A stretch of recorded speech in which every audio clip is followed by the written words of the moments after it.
question qui est très sensible compte tenu de l'état actuel de la société, c'est sur la fin de vie cette fois-là. L'actualité fournit un certain nombre d'interrogations sur la loi Leonetti, la manière dont elle s'applique ou s'applique pas, ou s'applique mal. Qu'est-ce que vous pensez faire là-dessus? Est-ce que c'est une nouvelle loi? Quand et sur quels aspects voulez-vous la faire porter? Question de Christian aussi sur le web. Le Comité consultatif national d'éthique doit remettre d'ici peu, je ne sais pas à quelle date exactement, mais dans peu de temps maintenant, son dernier rapport sur la procédure qu'il a engagée.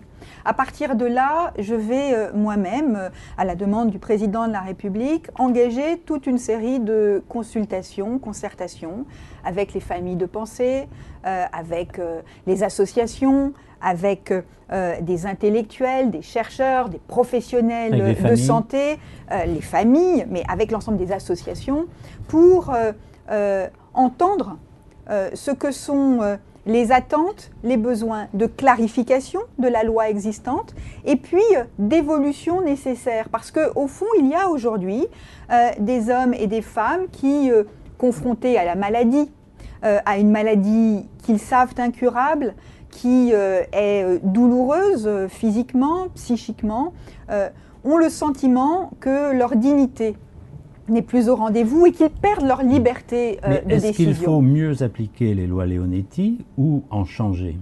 Il s'agit à la fois de clarifier ce qui aura besoin d'être clarifié dans la loi Leonetti, si notamment le Conseil d'État qui est saisi de l'affaire Lambert considère que des clarifications sont nécessaires. Et puis il faut se poser la question de savoir si cette loi répond à l'ensemble des situations.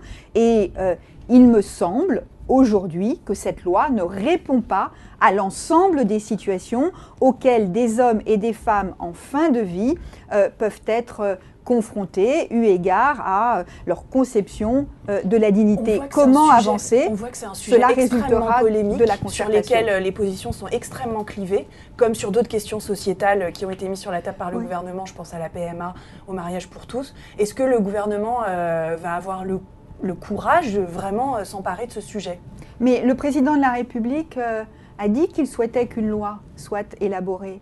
Et il a dit l'attachement qu'il avait à ce que cette préparation se fasse avec esprit de responsabilité et volonté de rassemblement et de consensus. Parce qu'il faut le plus possible chercher le rassemblement. Lorsque j'entends les Français et lorsque je regarde les études, je vois qu'une écrasante majorité de Français estiment que leur parole, au moment de la fin de la vie, doit être mieux entendue, mieux respectée. Et évidemment, ils parlent pour eux, ils parlent pour leurs proches, parce qu'on est d'abord confronté à la situation de ses proches, de ses parents, de ses conjoints, avant d'être confronté à sa propre histoire. Et donc il y a une demande, au fond, de respect, ce qui ne veut absolument pas dire que les Français souhaitent qu'on mette fin à la vie de leurs proches de façon brutale. Ils veulent que leurs paroles soient entendues.